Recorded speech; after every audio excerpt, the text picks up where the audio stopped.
Hello everyone, welcome to my channel digital trader Telugu. So guys, ఇక్కడైతే మనం morning నుంచి అయితే ఒక గ్రీన్ జోన్ అయితే చూస్తున్నాం. సో మార్కెట్లో అయితే ఆ గ్రీన్ జోన్కి ఉన్న కారణాలు ఏంటో, సో అలాగే ఇక్కడ మనకి హోబీ గ్లోబల్ నుంచి అయితే ఒక న్యూస్ అయితే, అంటే హోబీ గ్లోబల్ ఫౌండర్ నుంచి అయితే ఒక న్యూస్ అయితే రావడం అయితే జరిగింది. సో ఆ స్టేట్మెంట్స్ గురించి, అలాగే ఇక్కడ ఏంటంటే ఓపెన్సీలో అయితే ఇక్కడైతే ఒక చిన్న స్కామ్ లాంటిది, అంటే ఒక ఫిషింగ్ లాంటిది అయితే జరిగింది. సో దాని గురించి డీటెయిల్గా మాట్లాడుకుంటాం. సో ఎవరు కూడా వీడియోని అయితే స్కిప్ చేయకండి. సో చాలా ఇంపార్టెంట్ పాయింట్స్ అయితే ఇక్కడ మనం మాట్లాడుకుంటాం. సో ఫ్యూచర్లో బిట్ కాయిన్ ఎలా ఉండబోతుంది, సో దాని వాల్యూ ఎలా ఇంక్రీజ్ అవుతుంది, సో దాని గురించి అయితే మాట్లాడుకుందాం. సో ఫస్ట్ ఇక్కడ కానీ చూసుకుంటే మనం ఫియర్ అండ్ గ్రీడ్ ఇండెక్స్ గురించి అయితే ఇక్కడ మాట్లాడుకున్నాం అనుకోండి. సో ప్రెజెంట్ అయితే మనకు 25 దగ్గర అయితే ఉంది. సో ఎక్స్ట్రీమ్ ఫియర్ జోన్లో అయితే మనం ఇప్పటికీ ఉన్నాం. ఎందుకంటే యుక్రెయినియా అండ్ రష్యా ఇక్కడ ఏంటంటే ఇప్పుడిప్పుడే కొద్దిగా మనకు సమస్యలు అయితే సాల్వ్ అవుతూ అయితే కనిపిస్తున్నాయి, కానీ సో అదే పనిగా అయితే ఎక్కువ అయితే సాల్వ్ అయితే అవ్వట్లేదు అన్నట్టు ఒక ప్రచారం కూడా జరుగుతుంది. ఏంటంటే వీళ్ళు ట్రూప్స్ వెనక్కి పంపిస్తున్నారు అంటున్నారు, కానీ అక్కడ శాటిలైట్ ఇమేజెస్ చూస్తే మాత్రం ఇంకా ఏంటంటే వెనక్కి అయితే రావట్లేదు అనేసి ఒక న్యూస్ అయితే ప్రచారం అవుతుంది. సో ఇక్కడ మనకి మార్నింగ్గా చూసుకుంటే చాలా స్టాక్ మార్కెట్స్ అన్నీ మిక్స్డ్లో జరుగుతున్నాయి. అంతే అలా నెగిటివ్లో ఉన్నాయి, కొన్ని పాజిటివ్లో ఉన్నాయి. సో ఇంకా మనకి ఇక్కడ ఈరోజు ఈవినింగ్ యుఎస్ మార్కెట్ ఓపెన్ అయితే తెలుస్తుంది. సో ఎలా ఈరోజు మనకి బిట్ కాయిన్లో ఎలా ఉండబోతుంది అనేది. సో ఇక్కడ కానీ మనం గ్రాఫ్ కింద కానీ వచ్చేసాం అనుకోండి. సో మీకు ఆల్రెడీ నేను ఎప్పుడైతే బిట్ కాయిన్ గ్రాఫ్ అనాలిసిస్ చేసినప్పుడు చెప్పాను, సో రీసెంట్ టైమ్స్లో.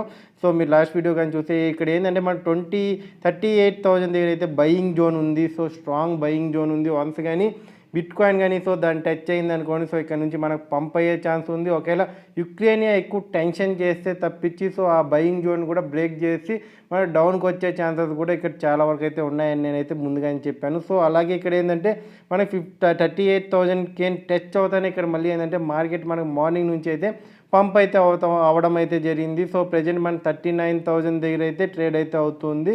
సో ఇక్కడ ఏంటంటే ఈ రోజు కానీ మనకు ఒకవేళ క్యాండిల్స్ అంతే కొద్దిగా న్యూస్ మొత్తం పాజిటివ్గా వచ్చింది అనుకో, ఈవినింగ్ ఒకవేళ అంటే యూఎస్ మార్కెట్స్ ఓపెన్ అయిన తర్వాత, సో ఇక్కడ మనకి $40,120 అయితే ఇక్కడ మనకి టచ్ అయ్యి సో అప్ సైడ్ అయితే వెళ్ళే ఛాన్స్ అయితే ఉందని అయితే ఇక్కడ మనకి ఈ గ్రాఫ్ని చూస్తుంటే అర్థమవుతుంది. సో ఇక్కడ మనం గ్రాఫ్స్ని ఇక్కడ చూడొచ్చా ఈ టైంలో, సో మనం అనాలిసిస్ చేయొచ్చా అంటే, సో ప్రజెంట్ ఉన్న అవుటర్ సైడ్ న్యూసెస్ని కానీ చూసుకుంటే ఏంటంటే వీటిని మనం చూడకపోయినా పర్లేదు. సో ఇక్కడ ఏదైనా జరగచ్చు ప్రజెంట్ ఉన్న సిచ్యువేషన్, కానీ మనం ఏంటంటే ఒక టెక్నికల్ అనాలిసిస్ గురించి అయితే చెప్పుకుంటున్నాం. సో ఎలా అయితే మనం దీన్ని చూసుకోవాలనేసి ఒక $40,120 కానీ క్రాస్ అయ్యింది అనుకోండి. సో ఇక్కడ నెక్స్ట్ మనం అయితే స్ట్రాంగ్ అయితే ఇక్కడ చూసుకోవచ్చు. సో మార్కెట్స్ అన్ని ఫుల్ గ్రీనరీ జోన్లోకి వచ్చాయి అనుకోండి. సో ఇక్కడ మనం 41,288 దగ్గరికి అయితే మనం వచ్చేవచ్చు. సో ఇక్కడ నుంచి ఏంటంటే కొద్దిగా మనకి ఎలాంటి అంటే యూఎస్ నుంచి కూడా ఇప్పుడు మనకు ఒక న్యూస్ అయితే రావాల్సి ఉంది. సో ఈ న్యూసెస్ అన్నీ చూసుకుంటే ఏంటంటే ప్రజెంట్ అయితే ఈ పాయింట్స్ అయితే చాలా స్ట్రాంగ్ అయితే బేస్ అయితే ఉన్నాయి. సో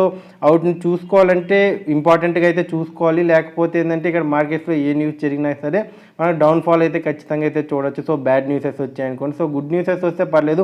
సో ఇక్కడ గుడ్ న్యూస్ అయితే చూసుకుంటే లేటెస్ట్ యుక్రెయినియా అప్డేట్స్ ఇక్కడ చూసుకుంటే పుతిన్ అయితే అగ్రీ చేశారు. సో ఫైర్ అయితే సీజ్ చేస్తాం, అంటే ఫైర్ వర్క్స్ అన్ని సీజ్ చేస్తాం అనేసి. సో దీనివల్ల అయితే మనకి ఏంటంటే మార్కెట్లో ఇప్పుడు మనం చూస్తే పాజిటివ్నెస్ అయితే ఇక్కడ నుంచి అయితే మనకి వస్తుంది. సో అలాగే ఇక్కడ చూసుకుంటే ఏంటంటే 38,000 దగ్గర అలాగే మనకు స్ట్రాంగ్ బయింగ్ సపోర్ట్ ఉండింది కాబట్టి సో అక్కడ బయింగ్ కూడా ఇక్కడ జరగడం జరిగింది. సో అలాగే ఈ న్యూస్ ఇంపాక్ట్ ఏంటంటే మార్కెట్ని అయితే ఫుల్ మన గ్రీన్ జోన్లో చూస్తున్నాం. సో ఇప్పుడు 39,000 దగ్గర మనకి ఎలా అయితే 39,000 ప్లస్లో మనకి ఎలా అయితే ట్రేడ్ అవుతుంది. సో ఈ న్యూస్ కూడా ఇక్కడ ఒకటైతే జరుగుతుంది. సో అలాగే ఇక్కడ రష్యా అండ్ యుఎస్ఏ అయితే ఇక్కడ ఒక మీటింగ్ అయితే పెట్టుకోవడం జరుగుతుంది. సో దాంట్లో ఎలాంటి ఆర్గ్యుమెంట్స్ అండ్ అగ్రిమెంట్స్ అయితే జరుగుతాయో సో చూడాలి. సో దాని తర్వాత అయితే మనకి ఒక క్లియర్ సీనరీ అయితే కనిపిస్తుంది. సో ఇక్కడ మనం ఇంకొక న్యూస్ కానీ చూసుకుంటే ఇక్కడ ఓపెన్సీ గురించి అయితే మీకు చెప్పాను. సో ఓపెన్సీలో అయితే ఏంటంటే ఫిషింగ్ అటాక్ టార్గెట్ అయితే జరిగింది. ఎన్ఎఫ్టీస్ అయితే మిగ్రేట్ అయితే అయిపోయినాయి ఇక్కడ చాలా వరకు అయితే.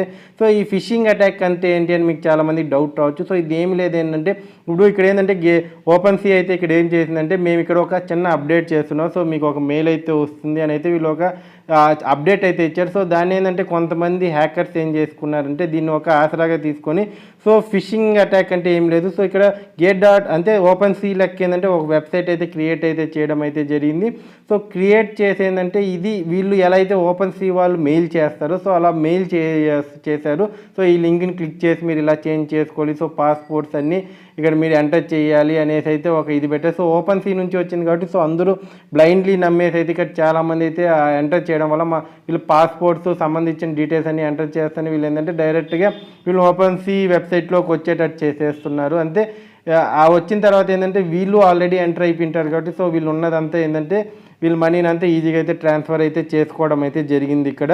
సో ఇలాంటి ఫిషింగ్ అటాక్స్ అయితే మనం చాలా అయితే చూస్తున్నాం. లైక్ ఫేస్బుక్లో కూడా ఏంటంటే చిన్న ఇప్పుడు OpenSea అని ఉంది కదా, OpenSeas అని పెట్టేస్తా, అంతే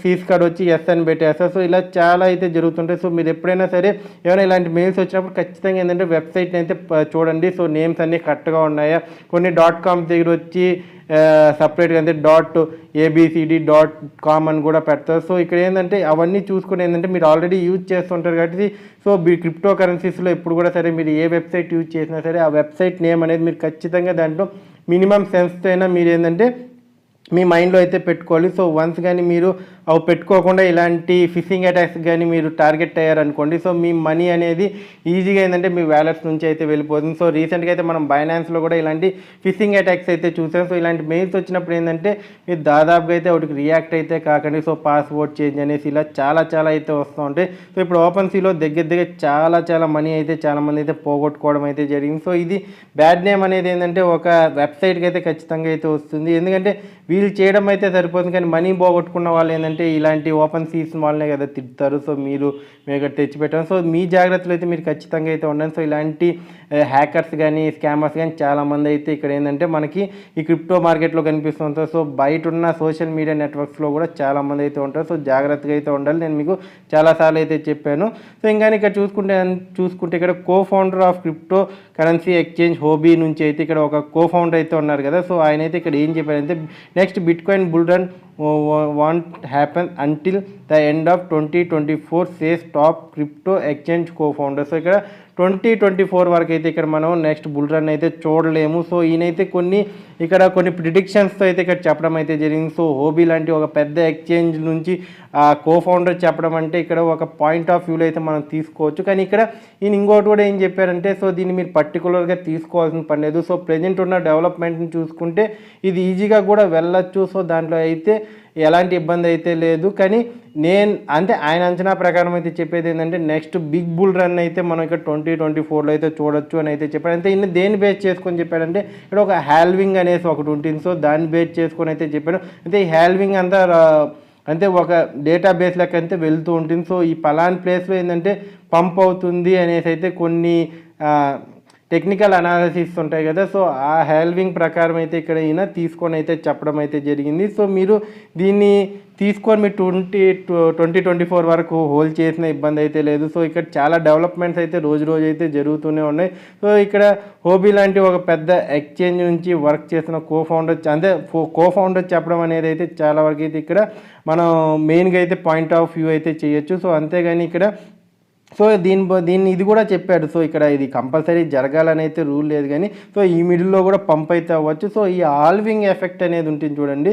సో ఈ ఆల్వింగ్ ప్రాసెస్లో అయితే ఖచ్చితంగా మనకు 2024లో అయితే ఒక బిగ్ పంప్ అయితే వస్తుంది. సో అలా వచ్చిందంటే ఇబ్బంది అయితే లేదు. సో ఎవరైతే లాంగ్ టర్మ్ హోల్డ్ చేస్తున్నారో సో వాళ్ళకి ఎప్పుడు అయితే ఇబ్బంది అయితే లేదు. అందుకోసమే నేను మీకు చెప్పేది బిట్కాయిన్ అంటే క్రిప్టో కరెన్సీలో ఎప్పుడు ఏంటంటే మీరు రిస్కీ అమౌంట్ అయితే తెచ్చి అయితే పెట్టకండి. సో నేను మీకు ప్రతి వీడియోలో ఎందుకు చెప్తున్నా అంటే చాలామంది చెప్పినా సరే వాళ్ళు వినకుండా ఇక్కడ తెచ్చి పెడుతున్నారు. సో ఆ రిస్కీ అమౌంట్ వల్ల వాళ్ళు చాలా ప్రెజర్ అయితే తీసుకుంటున్నారు కాబట్టి చెప్తున్నాను. సో వీడియో నచ్చినట్లయితే లైక్ చేయండి.